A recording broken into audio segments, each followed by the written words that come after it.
I'm Regis Philbin, recording this computer. You got it.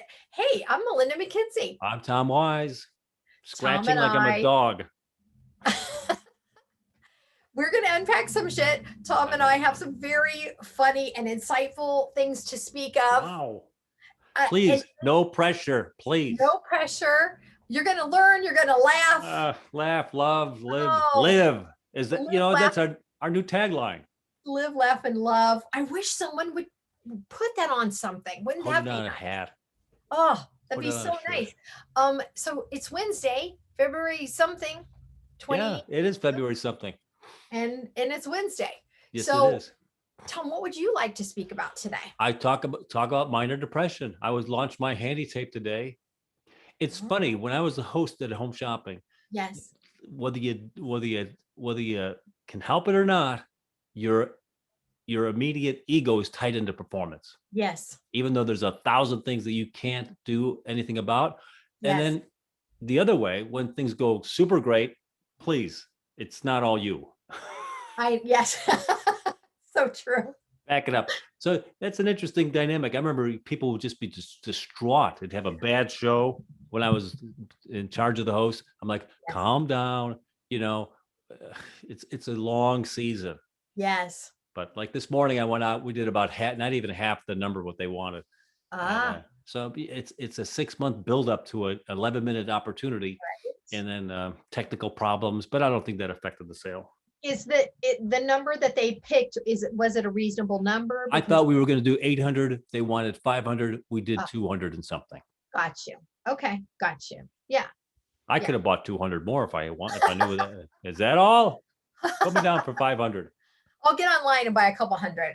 So we'll fix that. But no, I get it. I get it. In this business, I've been in this business so long, I don't know how other people feel, but you're only as good as your last show. Oh no. It's like the quarterback. His wins and losses travel with him for his entire career. The center or the left tackle, yeah, maybe you got a ring, maybe I didn't get a ring, but nobody says, "Oh yeah, that guy played and he won 52 games but lost 48." Right. Nobody has those numbers for anybody but the quarterback. So the team doesn't get the number. It's the host that gets the win or the loss, and it's the guest that gets the winner or the loss. They don't care about transmission troubles or somebody dropped a bomb on something, and whatever. You get that number, and it's on your permanent record. Well, I watched your show this morning. It's called HandiTape, right? Yes, ma'am. HandiTape. And I thought it was great. And for someone who's a lady who doesn't really look for things to fix, to me, it seemed like a good answer for someone like me. If things break, that I could quickly fix with the silicone tape. So I thought it was fantastic. Well, thank you very much. I thought it's a good deal. They raised the price to $2 before the airing. Yesterday was $19.95. Today it's $21.95. Yeah, that's not appreciated. I was a little puzzled about that particular move because Did they get free shipping, or? I think shipping was not free, like $5. It was not a flat out deal. Yeah, it makes it hard. I mean, do you feel like, as someone who sells a lot of products, that you compete with Amazon if they're a Prime member because shipping is always free? Do you feel like that works? I don't know why QVC and HSN haven't developed the Prime. I know. So easy. Oh no! Wouldn't you like to collect $7 a month from everybody that's all 90 million households? Yes, I would. Yes, I would. I think it's pretty much been established. Yes. Yeah, I don't know why it doesn't work that way, because it seems fairly simple, and I would love to be on the money end of that, saying, you know what, everybody give me $7 and we'll handle this. Because I mean, what Amazon is in 90 million households. That's virtually all the households in the country. And I think they collect somewhere in the neighborhood of $90 a household to be a member of Prime. Yeah. That's a lot of money. It's so much money. So so $90 times 100 million. That's a lot. It would be 900 million if it was just $9. I can't. I mean, come on, give it the right? program. It's easy to do. Free shipping. Amazon changed the world when they did that. Yeah, they changed the world. Well, it's not free. You're paying for it because you're subscribing. And listen, and every once in a while I want something right away and it's not part of the free thing. And I'm like, fine, and I'll pay it. I actually went online. I, I, I have like a little area for the outdoor cats in the neighborhood. New York has a lot of outdoor cats. So I buy outdoor cat food for the strays, which my neighbors love. And so I have an area on my porch. The cats know, they come Are you up. are you feeding the pigeons too? Well, the pigeons can come, but the pigeons eat with the birds on the other side of the house. One side has the cats. So I ordered this cat food online, and here's what it said: like a 40-pound bag, $30, right? Hold But on, hang on. Let me close the door so we can hear you. Can you hear that racket behind me? now I can only hear myself. No. What kind of racket do you have going on at your house this early in the day? Patrick's turned this whole place into a boarding house. Oh, Patrick. He's No, got I his heard- buddy. He's got his buddy living here for a couple of days. Oh, no, I didn't hear any noise. So check this out. On Amazon Prime, Go on. it said if I do my Prime, I'll get in a couple days free shipping. Okay. If I want it tomorrow, cat food. If I want cat food tomorrow, you want to guess how much they said the shipping was on a 30-pound bag? Oh, 30-pound bag. I mean, I know my carry cart weighs 31 pounds. If I wanted to ship that thing overnight to California, $222. Oh shit. 67 Oh, there you go. $67. Do I want I think it was like $25 or something. Do I want to spend 67 so I can feed the stray cats? Oh, so your cat could eat? I have food here already. I don't Oh, well, we don't know that here at Prime. Thank you. We're just running the numbers. $67. Wow. But good for them. So if I wanted it, it would cost me $55 just to send it 6 days, a carry cart. wow. So anywho, I don't know if this is what they talk about in the nursing homes, but shipping is a big deal. It's become integral with all our lives. Shipping is now always a question. How much is it going to cost to ship it? I mean, shipping is a thing. So I have a couple of topics. Yes, ma'am. I literally have 6, but I won't read them all. I got very excited the last couple of days with things that were going on. I have when you benefited from a no. When did a no in your life create a benefit for you? All right. Okay, that's number 1. Number 2 is elder abuse and fraud. That sounds fun. Are we for that? Huh? Is it for and against? Well, we're going to find out. It's a secret topic. Number 3 is the biggest bullet you've ever dodged. Wow. Bullet. Yeah. Okay. And I'll only give 4 of the 6. And number 4 is, what is your worst? This is going to be fun. What is your worst high school memory? Wow. Those are all great. Right? So, Tom, when in your life you've done a lot, you're adventurous, you think out of the box, you're active, you get involved, you go on trips. When have you benefited from a no? Let's say you really thought you wanted something and it didn't come your way, and it turns out, wow, that was really. I'm horrible at these types of questions. Are you? Because unless something comes to my mind right away, for better or for worse, I kind of like, if something happens, I stick it away. There's nothing that pops up like I'm grinding on something that happened that was, this guy wronged me or something that happened. First, no, but I know your idea. That's a great idea. So you wanted something, it didn't happen, and it was, whew, that was good. Didn't want that to happen. Well, I'll start to share a story while you're thinking this might pique something in you. Many years ago, I worked at HSN like you did. I was a guest. I've always been a guest. And they requested 3 different times in my HSN career, over 15 years, 3 different times they asked me to audition to be a host. I came to find out later, I don't think they ever seriously wanted me to be a host. I think they were using me as a, what's the right word? Well, they knew who they wanted, but they just wanted to audition 10 people or something. They wanted to audition people, but they were also using me because there were people they wanted, and I was around for a long time. I never reached that kind of a status of being a host for whatever reason. Like the people upstairs never thought Melinda would be a great host. I was a great guest. So the last time I auditioned for them was when I was going through my divorce, and I thought, wow, what a gift. What a gift if I am a host at HSN, this is going to resolve a lot of issues for me. I can get health care. I can have a stable income because, as a guest, you're a 1099. So because I was going through my divorce, I was just like putting all my energy into like, okay, now's the time. They've asked me twice before. This is it. So when I got my rejection letter from them, I remember I cried and I was just completely brokenhearted because I believed at the time that yes was my answer to so many of my problems, right? Well, because they rejected me, it lit a fire under me. And I thought, what am I doing here? I'm never going to get any higher. And that's when the wheels started turning. And about 2 years later is when I moved to New York. Now, here's the thing. I moved to New York with no job. I've said this a lot. Moving to New York has been one of the best things I've ever done for myself. Had I gotten that job I thought I wanted so desperately, Right. I probably wouldn't have done this. Right. And so I'm so glad now that they were very clear with their no. They were very clear that this wasn't going to happen. So it gave me the opportunity to go, what do I want? What am I doing? And so that no was a real gift. I don't know that I have a specific example, but I know exactly what you're saying. And sometimes I'll pick up on one little thing that you mentioned. A Yeah. very clear no is invaluable, Yes.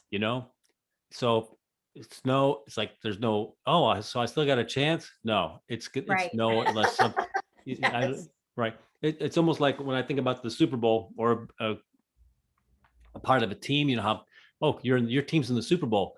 I'd rather lose that thing by 40 points than miss it by, a point at the end of the game. Because then Okay.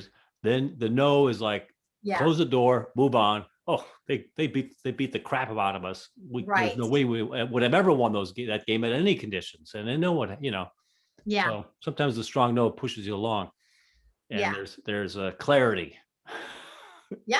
And Yeah. I probably think that no, I think sometimes you don't know how a path would have ended up, but probably some relationships that I wanted, Yeah. and I got Sure. a no. It's like, oh, you know what? I probably would have had to adjust myself to that Yeah. person, and because I wanted that, and Yes. that's probably was best that the no came and I moved on. Yeah. So it's just such a good reminder of we all have things we want, but remember, if you don't get what you want, I mean, I know this is cliche. There is always something better in another direction. There always is. You just have to look for it. And it gave me the opportunity to look where I wouldn't have looked before. When God closes a door, He opens a window because He likes a little breeze. See, why isn't that written on something, Tom? That would be so nice written on something. That's original material, by the way. Is Yeah. that a bell that's next to you? Yes. Is someone going to appear? I always try to find funny things. Years ago, I used to go to auctions a lot and buy things from when people were selling their homes and stuff. I love old things. Like I told you, I collect canes for whatever weird reason. I don't know. And this bell is something that was in someone's estate, and I just loved it. And so we've kind of passed it around my family, like as a joke. When someone wasn't feeling well, I'm like, here's the bell, use the bell. It doesn't even really. You could probably adjust that. You probably can, but it's funnier that it doesn't work. You can go like this. How much did you pay for that? Was less than $30? Oh, honestly, it was in a box of stuff. It was pretty much free. Oh. It was in a box. You know how they do at estates, at the end of the estate, they'll throw away It's a stuff. lot. And I love things like this, and I've gotten a lot of joy out of this I love that thing. That reminds me, I bought one time off of eBay a boxing ring bell. It was like a bell, gong, you starts, and it actually had a thing, you hold it back and you snapped it and hit it, bang. Well, yeah, I lost it. Some kids stole it from me from the ranch. Those Sorry. fucking kids. You can send a man to the moon. Why can't you send them all? Well, Mark Twain said, yeah, when your child reaches the age of 13, put him in a barrel with a hole. When he reaches the age of 16, cover the hole. What? He actually said that because teenagers are monsters. They're just monsters. So settle down, kids. Even Mark Twain knows. The hell? All right, let's jump to the next thing. Do you have a time in your life? I found this on Reddit and I found it fascinating. I went down a rabbit hole. The biggest bullet you ever dodged. There were stories about they canceled plane trip. One guy was scheduled to be on the flight to Lockerbie that went down. Now, this sounds a lot like your previous premise. Well, the previous premise is when you benefited from a no, Like, this oh, is your flight's canceled. this is dodging a bullet. It's a whole different. Don't destroy my fun in dodging bullets. Like the woman I didn't end up dating. Just Wow. kidding. Dodge a bullet. Dodging. Have you ever had something where you were supposed to be somewhere, you missed a wreck? I mean, I feel like we've talked about this. My philosophy, and I think yours is too. If something gets in your way, I've you got go, one. okay, ready. I've got one. Back when I was married, Yes. I was in Las Vegas with my ex. Yes. Like, excuse me, I was in Las Vegas with my wife. Yes. We took a helicopter ride from Las Vegas to the Grand Canyon. It was Oh, how amazing. nice. We That's landed very down Grand Canyon, had a nice lunch there, pack it up, go. So we're back in Tampa the next week. Article in the paper: Grand Canyon sightseeing helicopter crashed. Everyone's dead. How did you feel when you read that? Dodged a bullet.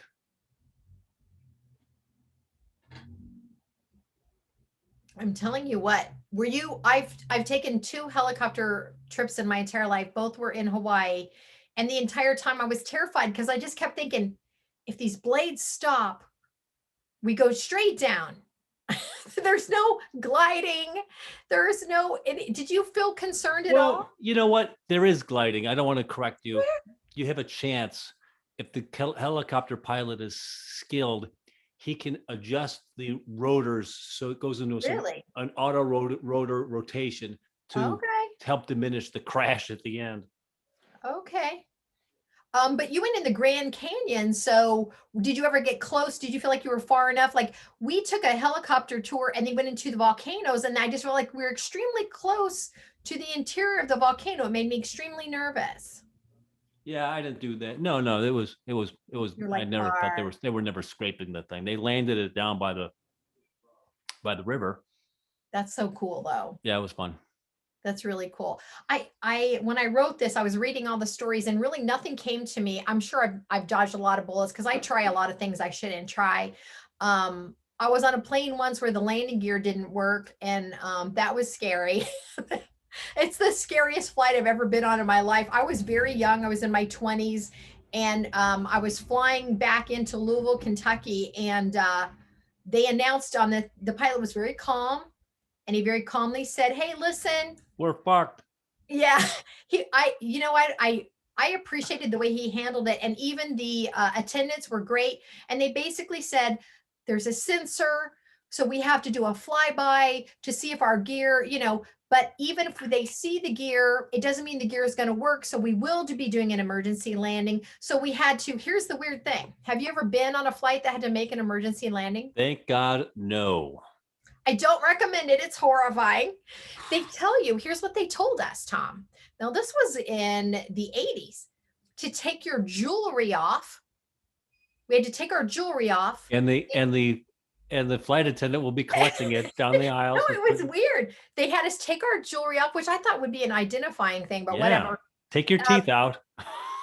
We had to lean forward, put our hands on our heads, and just put your head down. Right. And it's the quietest quiet I've ever been. You could hear someone crying in the back, but it was that was me. Here's what I thought I was very young, right? I was in my 20s. So I remember thinking, I'm super sad because I feel like I had a long life to live, but it's out of my control. I gave up all control. I wasn't panicked. Because I thought, I'm not going to die freaking out, because what can you do? They were very calm. We circled for we had 90 minutes of no circling, way. And 90 minutes. And this was before cell phones, so you couldn't call anybody to tell them goodbye. You know what I mean? So I remember just thinking, you know what? I'm sad, but I feel like that I told myself, I'll never forget. I feel like I've had a lot of love in my life. What you gonna do? So everybody was looking at everybody, and they told us, all right, put the head down, and they told us how to go on the ramp thing, right? So the pilot talked the entire time. It was very helpful. And he said, okay, here's what we're doing. We're going in, and don't worry, we're under control. They say that it looks like our gear is down. In case the gear does not go down, you will go down the chutes, blah, blah, blah. So I just thought, okay. I was extremely calm. The gear worked, but they had foam on the runway because just in case it didn't, and all the fire trucks and everybody. So we went through the foam. As soon as we landed, and we started going, cheering, clapping, hysteria, so happy. And I remember thinking, I will never get on another plane as long as I live. And then of course my career became flying 5 days a week, which is ironic as hell. But I feel like maybe I dodged a bullet because we didn't crash. Absolutely. Absolutely. It's funny. I was reading an article one time about that, and that's, what a crazy experience is that let's say you crashed and the plane did start on fire or something horrific like that. Yes. They say that by examining, the crashes and the few that we've had in this country, is that like, oh, these people, they could have had a chance to get out had they reacted, like had they taken their belt off, had they headed towards an accident. But they find that a lot of folks don't do anything. And then, in that 73 seconds they've got to get out. Yeah. They don't. I believe that. Because there's a non-belief of what's every time I've landed a plane up to this point, the stewardess let us out. So yes, it's a disconnect. It's not, things aren't happening the way they expected, and they don't responding. They're not reacting to new sets of information. And I've had that happen. I'm trying to think about, when every time I push this button, this has happened. Now I push this button and something else has happened. It's like, you're like, what? I doesn't compute. Yeah, exactly. Yeah. So yeah, I think that's crazy. It is crazy, right? It took me a long time to get over it because my sense of safety was out the window for a very long time. I didn't feel safe at anything I did. It actually turned me into a very different person. I mean, I eventually flew and got over it. The first time I flew was really good for me. I needed to recognize, and I talked to pilots and they talked to me about the stats and everything, but nobody got hurt. So I dodged that bullet. Okay. We've already done 3 topics. Did you have something else? Because I have many more. I keep going over mine. I've got one that's right. Yes. We've kind of beat this horse a little bit, but I'll try it one more time. So I had a guy who is in the business, has been in the business a while, and left the business and went to California. On a scale from 1 to 10 for friends, 2. Guy you meet in the green room, blah blah blah. Yeah. So he calls and leaves a message the other day. Yes. Do you mind calling? I know what he wants. And, so I call him back though. And we talk for a half an hour, and he's like, hey, I'm coming back in. Is there any jobs I can take out of your, any jobs I can step in front of you on? It's like, he's looking for, because we'll do the same thing. Yes. Right? Yes. And he'd be like a 10-year younger version of me. Yes. It's like, oh, so you're looking for me to hook you up with stuff that would hook me up. How do you answer that? I mean, so, I've had that happen. So I give him the HSN guy. I said, here, talk to the guy. Here's the email address. All right. Well, that's 8 days later. He calls me back with another, I don't want to call it a rambling message, but at the end of the day, he goes, yeah, would you call me back? I got another question. I said, hey, I've got an idea. If you're calling with a rambling message, why not ask me the question, whatever the hell the question was? Yeah. Why the rambling, whatever? And can you call me back? I got another question. Am I obligated to call him back? No. Why not just ask whatever your question was? Why not ask the question? He's already asking favors. I feel like you have to be very, very careful with your favors. I don't really ask a lot of favors of people. I feel like it's very important to not take advantage of that. So, and especially when it comes to the job market, and especially during a pandemic. I mean, I've discussed this with you before where, I've had females go, great. what is the name of your boss in the company? I'm sorry. I'm just saying, because I know you've lived this much more than I did, Yes. and I felt that I'll be helpful. I'll give him the guy, that's valuable information. That's very valuable information. And if you have any questions beyond that, then you should just ask me the question. Why these phone calls? I've got a guy in Thailand right now. We're trying to negotiate a deal, looking for new manufacturing for the cart. We've already fleshed out the nuts and bolts. And I Yeah. just emailed him back. I said, hey, my deal in India looks like it's going south. Are you still interested in making this cart for me? Right. Right. And he's like, okay, well, let's have a WhatsApp conversation. Like, we've done the groundwork with the emails. Yes Why or do we have no? to talk? Because we're 12 hours difference. Yes or I'm going to no? bed when you're getting up, and vice versa. No. And the guy that asked you this favor, you don't Yeah. talk to him on a regular basis. See, He's I a have, nice enough guy. I've got, we wish everybody well. Nice enough guy. No problem of with him. course. It's like, come on. There's boundaries to favors, though. There's Just boundaries. why not just ask me the question? What's your question? So I could call you back with an answer. Oh, no. Yeah, I get very huffy. I guess I'm super sensitive to that. I feel like you got to be an authentic person and just, you know what? Be honest and say, look, man, I don't talk to you a lot. I'm struggling right now. I know that I know you from years back. Do you feel comfortable giving me a connection? We both know what he was, why he was calling. It And he wasn't will. like, hey, Charlie's in town. Let's get together like we never have before. Right. Yeah. No, I've had it happen many, many times. So yeah, I don't appreciate it. I don't approve of it. Do not call that guy back. Tell him to call me. I'll put him in his place. Stop doing that shit. Okay. I know I asked you your worst high school memory, but here's a better one because I feel like I don't want to do another downer. Okay, I have another one too. Okay. I've got two more. Do you know how your high school crush turned out? Anybody that you had a crush on in high school, did you see him later and go, oh, well, either good or bad? Isn't that interesting? I always think about this woman, more of a grammar school crush, Yes. Laura. I thought she was What happened? stunning. What happened to Laura? Well, she ended up going to the public school while I went to an all boys private school. Yes. And if somebody said to her, can you name some guys that had a crush on you ever? I wouldn't even come up. She didn't know you had a crush? No. And then I pulled the biggest boner. I had a girl who had a crush on me. She was kind of an awkward, seventh grader, right? Yes. Well, she turned out to be a stunning beauty. Were you also a seventh grader? Yeah. Okay. No, I was a teacher. I'm just making sure, man. Just making sure. I just saw that Woody Allen documentary. I just want to make sure. Hey, all bets are off. No, she turned out to be a stunning beauty. And I what the hell? It's so crazy. Well, it is because first of all, not only are you different on the outside, you're different on the inside when you're younger. Right. I know there was a guy in those days when I think he was a freshman, he was a sophomore, I was a freshman. And in those days, sophomores and freshmen were worlds apart. Of course. It's a totally different world.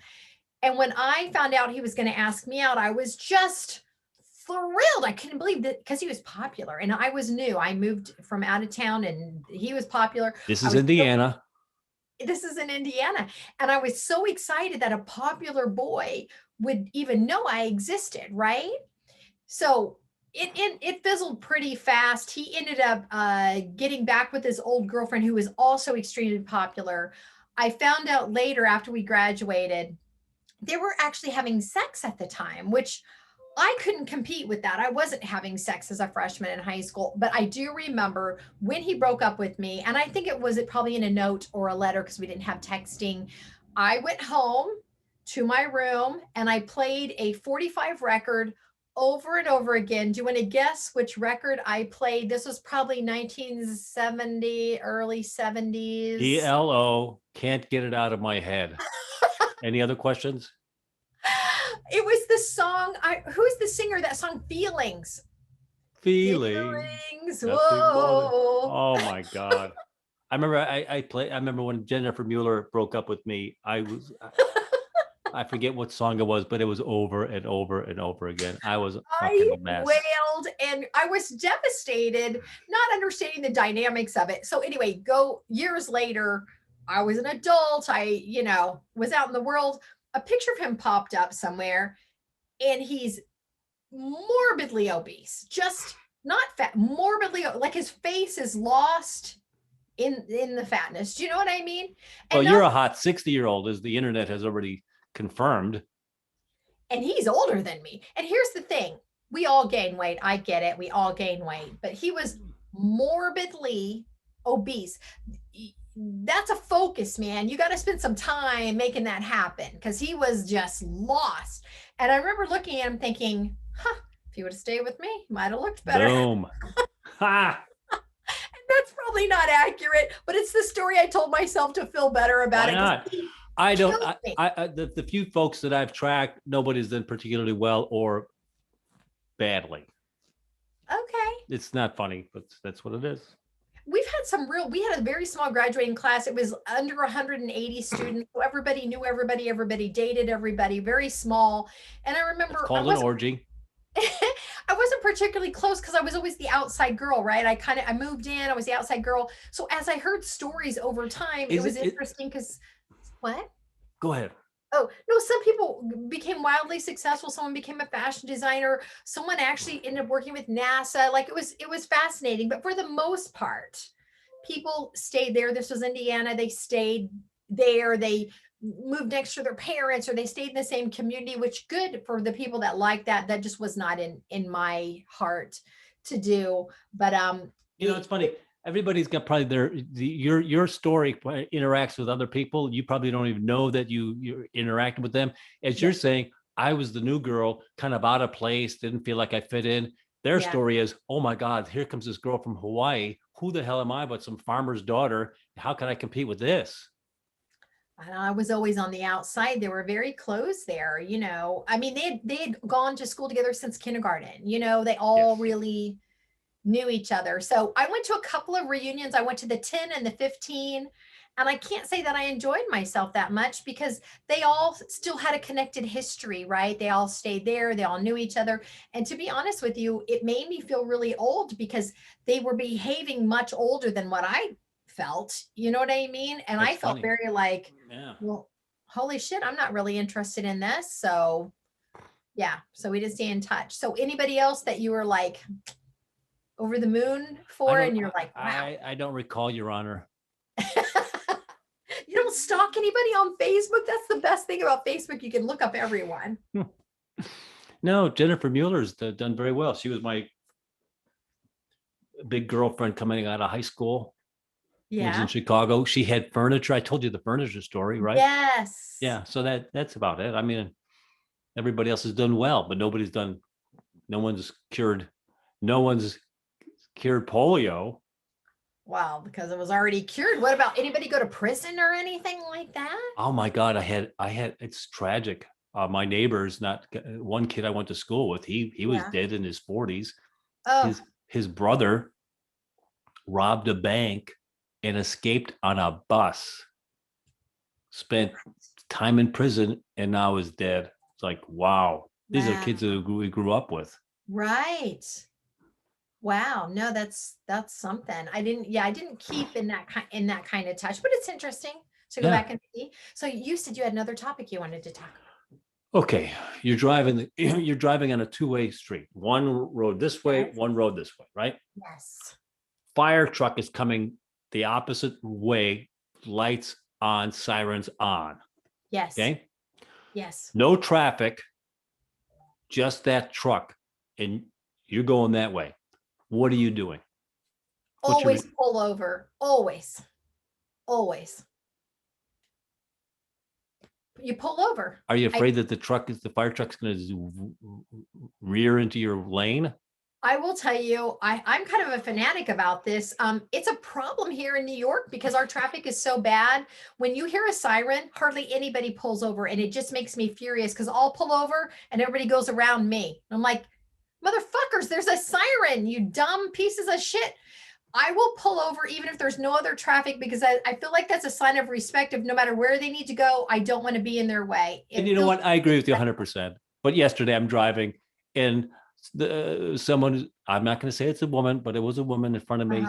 The fire truck's coming and she slams on her brakes and pulls over to the right. I go, good God, are you going to cause an accident Yeah, because of, but I always like stopping and pulling over. I thought there's an interesting O. Henry type story about some guy that never pulls over for this fire truck and he ends up not pulling over for the fire truck that was going to save his daughter. sure. You Oh you yeah. you delayed the truck. Oh yeah. No, that's always the concern here. Supposedly they give tickets here. I don't see how they can keep up with it. Oh my God! I have a buddy of mine. He's crazy. He's a crazy Trumper, but he drives a school bus, and he says almost daily people do not respect the stop sign, and they go zipping by a parked school bus with a red light and a stop sign. Okay, I that's go, that's horrible. insane. That's horrible. That should be a big ticket, right? And apparently they do write the occasional ticket, but it's like every Okay. day. It's like, my God, that's a tragedy waiting to happen. Kids are always running in front of that Yeah. spot of the school bus. Well, I don't know how I'm assuming the rules are nationwide when I thought when there's a fire truck, you always pull over no matter what. You're right. I was particularly peeved. I'm saying, really, you just can't keep on driving. The fire truck is going to stay in its lane I and it's going to know. drive the same way that it's always been driving. There's no Yeah, cross, there's no intersection. It's just two roads going opposite ways. I know. 99.99% of the time, the fire truck's not going to veer into the lane needs You're right. needs extra. No, I you're don't right. know, but I get, your instinct and properly is to pull over to the side. I go, Yeah. Can you hear the siren in the background of my house? cue cue the siren. I can. We live fairly close to a hospital, so we hear sirens on a regular basis. It is my pet peeve, though, Tom. Logically, I hear exactly what you're saying. And of course, if she slammed on her brakes, that makes no sense. You have to be careful with that Of stuff. of course. But But no, you were right. I was okay. I've got the question of the day. I'm ready. Are you ready? Yes. Okay. The question is about mirrors, Yes. right? I, I, I've gone to many barbers, and I find myself, I go, the lighting here is shit. Oh, It's down lighting. Everybody's got black eyes. You look, it's horrible. yeah. The question is, and then you go, here's the deal. Some mirrors, you look a lot better than other mirrors, This is true. right? Yes, this is So, very true. so the question is, if you had a mirror that you looked particularly good in, not for any adjustments or filters, Yes. versus a mirror that you look kind of like dumpy in, which mirror should you use on the regular basis? Ooh. The reality mirror, are you really that dumpy, or are you that, oh, well, that's kind of okay? You know, I've actually thought about this because I tell you, this is a great question. I read that supposedly you look better in real life than what you see your reflection as, supposedly. And I've definitely noticed some mirrors I look better than others. My definition of better. Right, lighting, angles, whatever. Yes. Um, I would say not so much for my ego, but for I don't want to say sanity.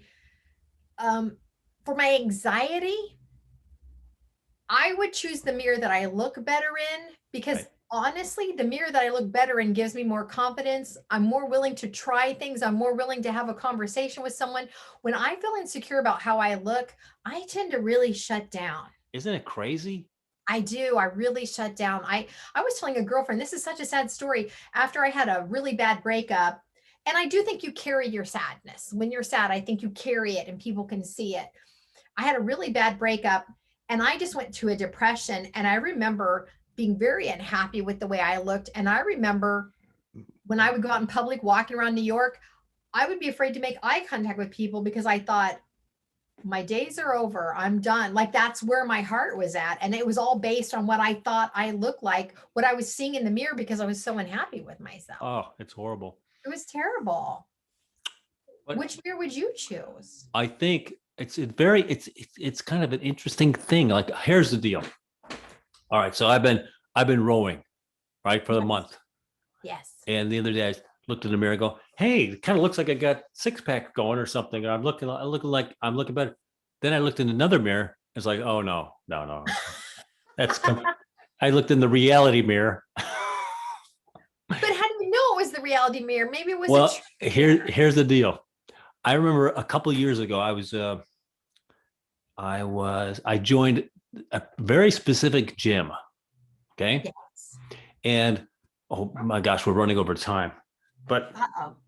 the gym had this particular equipment. And the idea was you would just do 10 reps of a particular thing, and that was it, or Wow. 7 reps, and that was it. It was a Wow. very interesting piece of equipment. Are you familiar with they talk about a positive and a negative movement on you using weights? No. So if I'm doing a bench press, pushing it up is a positive, and then lowering it is a negative. Okay. Okay. So Yeah. you'll find that you're able to take more weight on the negative. Let's say I can push up 100 pounds, and Right. then 100 pounds going the opposite way doesn't stress out your muscle enough. Right. So what they did, they had a piece of machinery that you pushed it 100, and Right. then it mechanically added 30 pounds, and then the negative is 30 going now. Then it would flip again, and you do 100 and you do 30. So it was a very interesting and effective Yeah. way to work out, because it I would like maximize the it. time in the gym and maximize breaking down muscle and building muscle. I Yeah. ended up not participating because my shoulder was bad and I had a bad Okay. so there was things I couldn't do, and it was like, okay, just I need to do light reps, and so it wasn't for me, but I liked the idea. So smart. But anyway, in the beginning they did an assessment, Okay. right? They did like a 3D Oh assessment. no, I would never do that. It was horrible. No, I would never do Like like you're my no. my chest is here, my waist is here. It's like, oh God, it was horrible. So I know that my reality mirror reflects reality. Oh, no, no, there's no way. You know, when I was younger in my 20s living in LA, I worked at Jack LaLanne's. I was a trainer at Jack Look at LaLanne's. you. Yeah. And I've had quite the life, sir. And here's what they had you do though. This was when Jack LaLanne was still alive too. This is the early 80s. We love Jack. Mm-hmm. We wore black leotards and a red top that just covered our little tushy that said Jack LaLanne's. It had a little belt, so it was kind of like a porno outfit. I love it. We also had to wear heels. We were trainers. We had to walk around the gym in heels. That was part of Jack's rule because we all look better. We could only take our heels off when we taught a class. If this is Trump's Making America Great Again, I'm on board.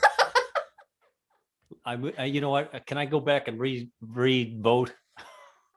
Yeah, look it up at Jack LaLanne's. All the women wore heels, and we could only take them off when we taught our class. As soon as our class was over, the heels came back on. It was insane. Wow. Right?